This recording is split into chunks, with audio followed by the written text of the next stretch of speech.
Hello everyone, it's Victoria here at All Star Marketing Club. Now, for those of you that saw our posts earlier on today, you will know that we are doing a special challenge for Claire Payne today.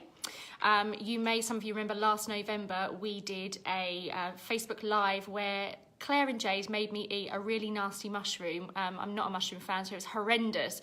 So I thought, there's something I want to share with you all, something that's really quite important, a really important marketing and sales message. But I thought I'd change it into a little bit of fun and get Claire back in the process by making her do a taste test. So we are going to embark on that taste test right now. And once we have done that, I'm going to tell you a little bit of a story in terms of why this is important to you as a business owner. So next to me here, I have Claire. Hi, Claire. How are you feeling? Yeah, great. Good. Okay. Are you ready for your taste test challenge? Yeah. Okay, brilliant. So what I'm going to ask Claire to do now, and actually, whilst I've got you here, I will just, how do I switch this little thing over? There we go. Hello, Terry. So I'm just going to switch this over now and show you that we also have the lovely Liz with us today. Hi, Liz. Hello. She's just come from a meeting and she's been roped into the challenge. So here we have it. So Claire, I'm going to ask you to just pop. Print. It's my favourite. I love a bit of leopard print. It's from the, if anyone would like one of those, it's actually from the child section in Sainsbury's. Oh, good. I wouldn't mind keeping this actually. Yeah, you can keep it. Thank you. How do I look? Beautiful. You look amazing. Lovely. Thank you. Okay, so we are going to do the taste test challenge, as I said, and I'm just going to switch this back round. Hi, Caroline. Thanks for joining us. So what you'll see here, excuse me, looking at my nose right now. What you'll see here is I have 4 plates on the table, and I'm going to reveal each one as we go. I'm going to be really to Claire first of all, and I'm actually going to start with a smell test before I do a taste test. Liz, could I just ask you to help out there and just maybe pour a little bit into the cap? Is it wine? No, Claire. Oh. So here we have that, and the other one we have is this one just here. Okay. So I'm going to ask Claire to smell each of these. Okay. Hi, Coach. Is it there? Right, I'd like you to smell now, Claire. Oh, well, that smells nice. And now I'm going to let you smell the second one. Here we go. Do you like them? Yeah. Smell familiar to you or not? Smell like bubble bath. Smell like bubble bath. Claire, I'd like you to tell me, out of the 2 that you've just smelled, which one's fair trade? Oh, I have absolutely no idea. So I'm going to give you the first one again. Yeah. Okay. And here comes the second one. Which one's fair trade? I'll go for number 2. Okay, so she has gone for, I should say fair, yeah, okay, so here we, not fair trade, what am I talking about? We're talking about natural, not fair trade. So Claire's gone for this one being not necessarily fair trade, but Claire, I got that one wrong anyway. Smell them again, because I got the thing wrong. Okay. You know what I'm talking about today. Smell this again. Oh, God, I nearly ate that. I want you to tell me, that's number 1, that's number 2, which one is made from natural products only? Number 2. Number 2. So she's still going with number 2. Okay, there we have it. All right, and here we have the first one. Number 1, number 2. Claire has gone with number 2. Okay. All right, we'd like to reveal, Claire. You were wrong. Was I? Yes. Oh, wow. Okay, we'll reveal that to you afterwards. Okay, so here we go. The next one is... Yes, everybody. Liz, could I just ask you to hold that? Is Terry putting the laughing emoji on? Not yet. Okay, It's probably because I ruined the first one. Okay. But here we go. So this and this. Okay. So this was the one I meant to do fair trade. Trying to chop with a spoon is not ideal. Let's see if we can do it that way. Here we go. Okay, Claire. Are you ready for this? I've got to eat this one. You've got to eat this one. Okay. So, Claire. Okay. Let's get them both ready first of all. Okay, it's not working. I don't know whether to feel excited or nervous. I I think there's a fine line, isn't there? There is a fine line, and actually a little bit of nervousness does you good, doesn't it? A little bit of positive adrenaline and all that jazz. Okay, Claire. So I'm going to give you number 1, number 2. So this is going to be number 1. Okay. This is going to be number 2, everybody. So Claire, I'd like you to take a bite of number 1. Open wide, wider than that. Okay. Oh God. That's not so bad. Banana. Okay. Bit green, isn't it? I'm sorry, I couldn't get any that are more ripe than that. Okay, here comes number 2. Hang on a minute. I've been really kind to her. It's nowhere near as bad as a mushroom. Come on. Although Kate Salinson wouldn't like the bananas, would you, Kate? Number 2. Number 1. Number 2. Now, this is the question. Which one of those 2 is fair trade? Number 1. You think number 1 is fair trade? Yes. She's wrong. It's not. The small one was the fair trade one. You're joking? No, that was that's fair tasted trade. awful. Wow. It's interesting, isn't it?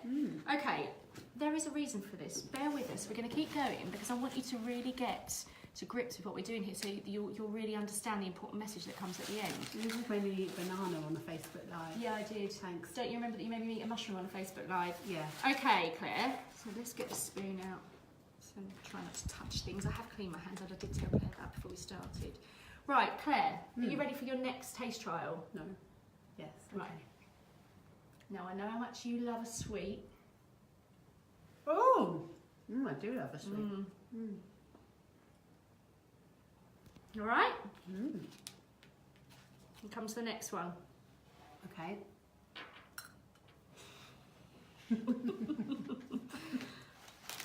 Okay, so that was number 2. And that was number 1. Okay? Okay.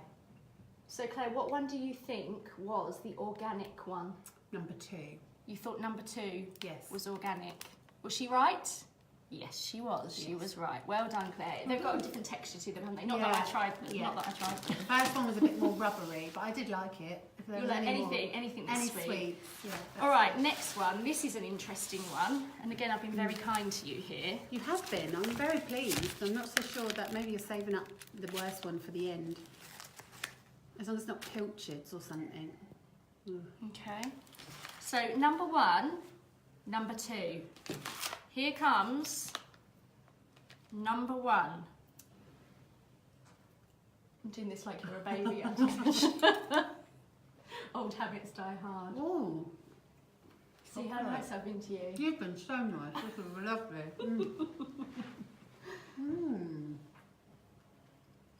Yep, I like that one. You like that one? Okay, you ready for the next one? If there's another one like that, yeah. Okay. Liz, could you just open that dog food for me? Joke. Just a joke. I'm not sure. That's tricky. Okay, I'd like you to tell me which one of those is fair trade. Number 1? You think number 1 is fair trade and number 2 is not fair trade? Yes. Correct? Okay. So Claire was right. This was indeed the fair trade one, but not only that, I'm going to show you inside here. Share our chocolate, share our story. Right. That's pretty cool, isn't it? I can see Liz going. Because this is amazing. What's your name, Claire? Claire, I'll show you this in a minute. But right now, slaves are working on cocoa farms in West Africa. Many of them are children. Tony's chocolonely exists to change that. Our vision is 100% slave-free chocolate, not just our chocolate, but all chocolate worldwide. Oh, that's a nice story. Yeah, I like that. so that's really cool, isn't it? So a lot more expensive than what we had, the Sainsbury's Basic that I have there. But it's fair trade and it's got a story that sits behind it, which is quite incredible, really. So well done, Claire. You did get the right chocolate. It was difficult though, Yeah, it because was you difficult. couldn't tell actually. Yeah, They it both is really tasted very difficult. nice. Okay, even the Sainsbury's Basics. Is that what it was? Yeah, Sainsbury's Basics. Yeah, it's nice. Okay, Claire, this is Yeah. your final taste Oh test. God, I thought we'd done. Okay, so we have number 1, number 2. Okay, so let's go for number 1. I just know this is just, you've been so kind up to now, Victoria. Well, we watched the mushroom challenge back this morning, so I know that I'm not getting off lightly. Right, open up. Open up, Claire. It better not Come be closer. dog food. It better not be dog food. It's not dog food. Close, but not. Come on. What is that? That is disgusting. What is it? That is baby food. Oh. But you're lucky I didn't go for a savoury one, like. It's the texture. Nice. Sort of like frog spawn. And here comes. Here comes the second one. Right, open up. Just tip your head back slightly just in case it drips.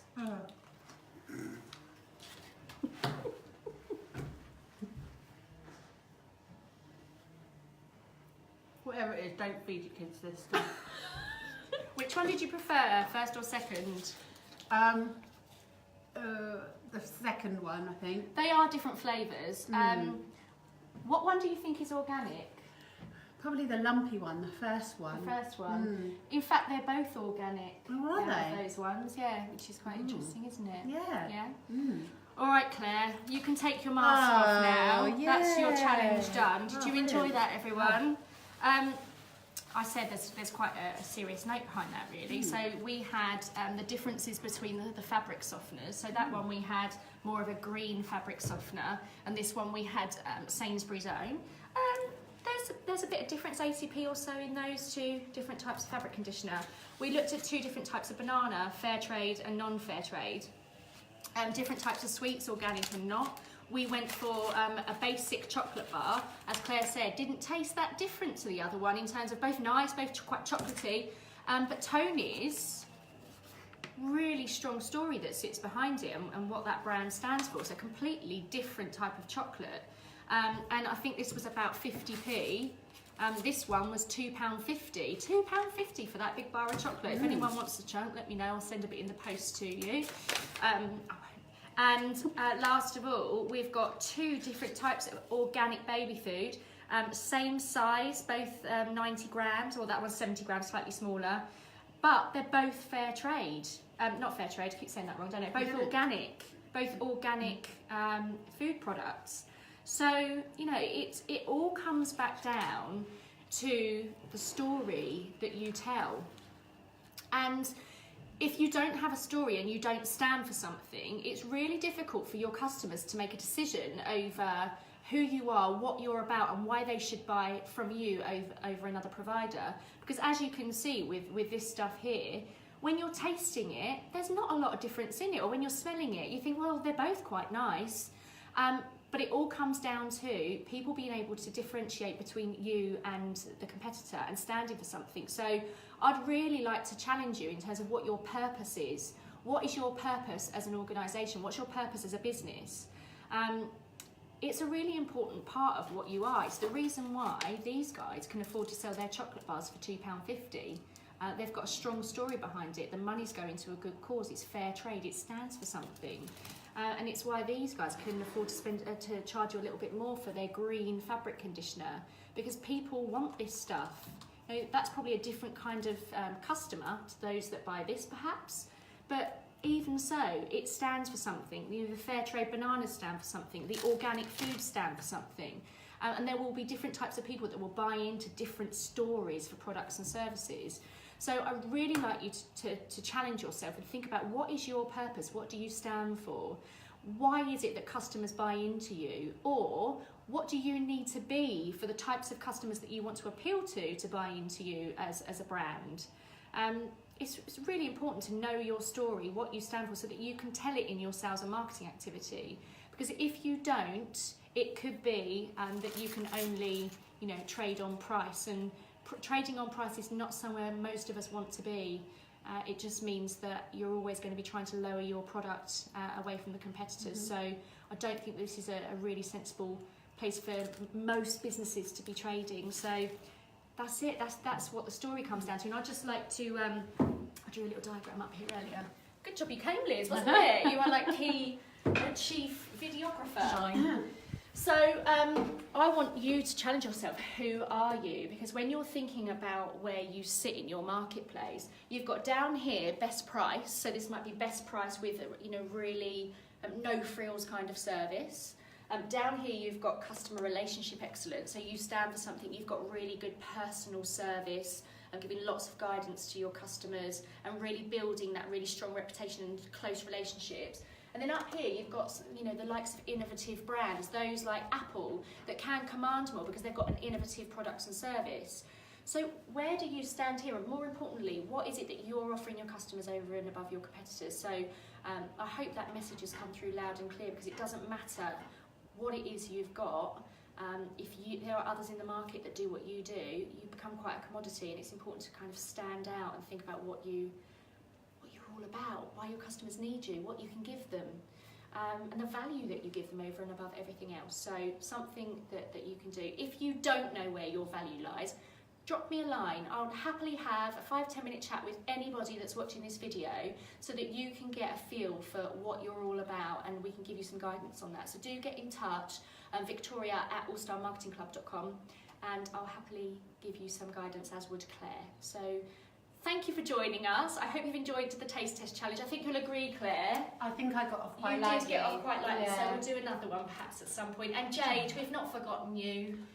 You are going to suffer as well. So thanks for watching, everyone. Bye. Take care. Bye. See you.